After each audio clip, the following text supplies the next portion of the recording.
Assalamualaikum warahmatullahi wabarakatuh. Perkenalkan, nama saya Wandi Saputra, mahasiswa Universitas Jambi, angkatan tahun 2020 dari program Studi Pendidikan Matematika, Fakultas Keguruan dan Ilmu Pendidikan dengan nomor induk mahasiswa A1C220055. Baiklah, di sini saya akan menjawab pertanyaan-pertanyaan terkait tugas mata kuliah Bahasa Indonesia pertemuan ketiga.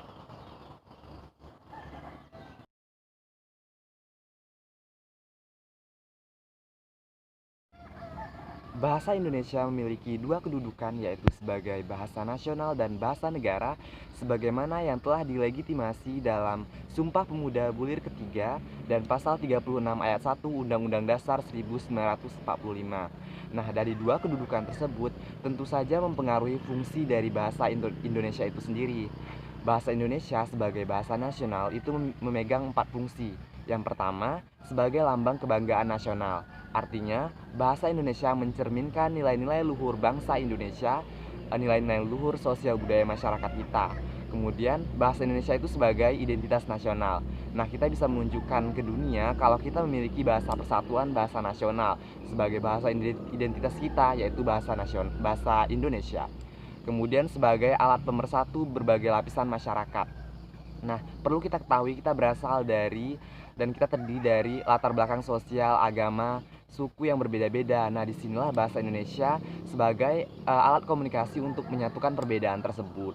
Kemudian sebagai alat perhubungan antar pulau dan antar daerah. Nah, perlu kita ketahui juga Indonesia itu tersebar dari Sabang sampai Merauke, terdiri atas pulau-pulau yang berbeda, budaya yang berbeda, dan daerah yang berbeda. Nah, maka dari itu bahasa Indonesia sebagai bahasa perhubungan dari perbedaan tersebut gitu. Sementara itu untuk bahasa Indonesia sebagai bahasa negara itu juga memegang empat fungsi. Di antaranya itu sebagai bahasa resmi kenegaraan. Nah, bahasa resmi kenegaraan maksudnya bahasa Indonesia itu digunakan untuk pengarsipan, surat-surat dan dokumen-dokumen negara. Kemudian yang kedua, bahasa Indonesia itu sebagai bahasa pengantar di lembaga pendidikan. Artinya bahasa Indonesia itu digunakan untuk kurikulum, bahan ajar, dan segala hal yang terkait di sektor pendidikan gitu. Kemudian ketiga, bahasa Indonesia itu sebagai bahasa pembangunan dan bahasa pemerintahan. Artinya bahasa Indonesia itu biasa dipakai dalam pidato kenegaraan dan yang berbau kenegaraan dan pemerintahan. Kemudian yang keempat itu bahasa Indonesia itu sebagai bahasa iteq dan budaya. Yang perlu kita ketahui kalau bahasa Indonesia itu wajib digunakan dalam penulisan jurnal ilmiah, karya ilmiah, dan lain-lain.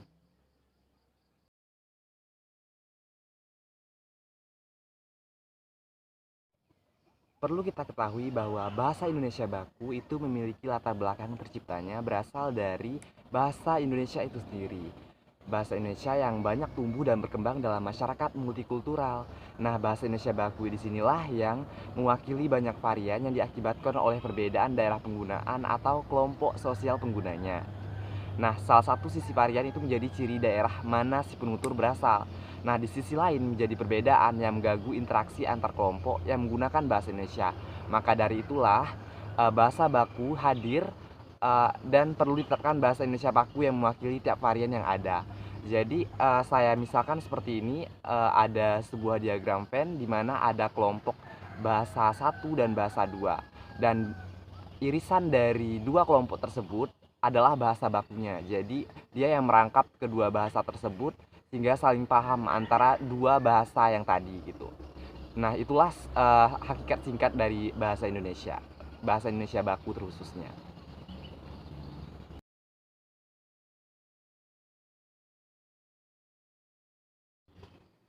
Bahasa Indonesia baku itu memiliki ciri-ciri yang pertama, telah sesuai dengan pedoman atau kaidah bahasa Indonesia. Nah, kita tahu bahwa bahasa baku yang kata-katanya itu sudah banyak termuat dalam Kamus Besar Bahasa Indonesia. Kemudian kedua itu tidak dipengaruhi oleh bahasa asing. Artinya dia tidak terikat oleh bahasa asing. Terus yang ketiga, memiliki arti yang pasti dan tidak rancu. Ya, kita tahu bahwa bahasa baku yang telah termuat dalam KBBI itu telah terjamin maknanya gitu. Kemudian keempat, bentuknya tidak mudah berubah. Artinya bahasa baku ini digunakan relatif untuk beberapa waktu yang akan datang gitu. Kemudian penggunanya itu dalam kalimat resmi ya. Kita tahu bahwa dalam sebuah acara formal, dalam acara kenegaraan itu wajib menggunakan bahasa baku. Nah, adapun ciri-ciri dari bahasa Indonesia tidak baku itu yang pertama, tidak sesuai dengan pedoman dan kaidah bahasa yang ditentukan. Nah, perlu kita ketahui banyak sekali kata-kata dalam bahasa tidak baku yang belum termuat dalam Kamus Besar Bahasa Indonesia. Kemudian dia dipengaruhi oleh bahasa daerah atau bahasa asing. Nah, artinya bahasa Indonesia tidak baku itu banyak keterikatan dengan bahasa asing atau menyerap banyak sekali kata-kata dalam bahasa asing. Kemudian bentuknya relatif mudah berubah karena maknanya yang tidak rancu atau maknanya punya dua makna, sehingga bentuk dari kata yang tidak baku ini banyak mengalami perubahan. Kemudian digunakan dalam kehidupan sehari-hari atau kehidupan informal. Jadi dalam percakapan sehari-hari itu lebih wajar menggunakan bahasa tidak baku.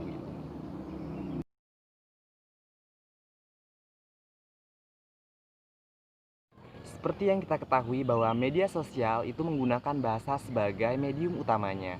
Nah, namun ironisnya, dalam media sosial itu masyarakat terbiasa dengan bahasa yang tidak formal. Hal inilah yang membuat masyarakat Indonesia, masyarakat kita itu kesulitan dalam berbahasa baku. Bahkan nih, kerap kali penggunaan bahasa asing menjadi lebih aktif digunakan. Nah, tidak dapat dipungkiri penggunaan bahasa di media sosial memang tidak sebaku penggunaan dalam bahasa karya ilmiah. Namun bukan berarti kita bebas menggunakan bahasa sesuka hati dan kita tetap harus memperhatikan kaidah kebahasaan yang sesuai. Selain itu, penggunaan bahasa Indonesia juga telah digoyahkan oleh fenomena bahasa gaul di kalangan pengguna media sosial. Hal itulah yang menjadi ancaman menurut saya bagi eksistensi penggunaan bahasa Indonesia yang baik dan benar. Sekian jawaban dari saya terkait pertanyaan-pertanyaan tadi. Terima kasih atas segala perhatiannya. Wassalamualaikum warahmatullahi wabarakatuh.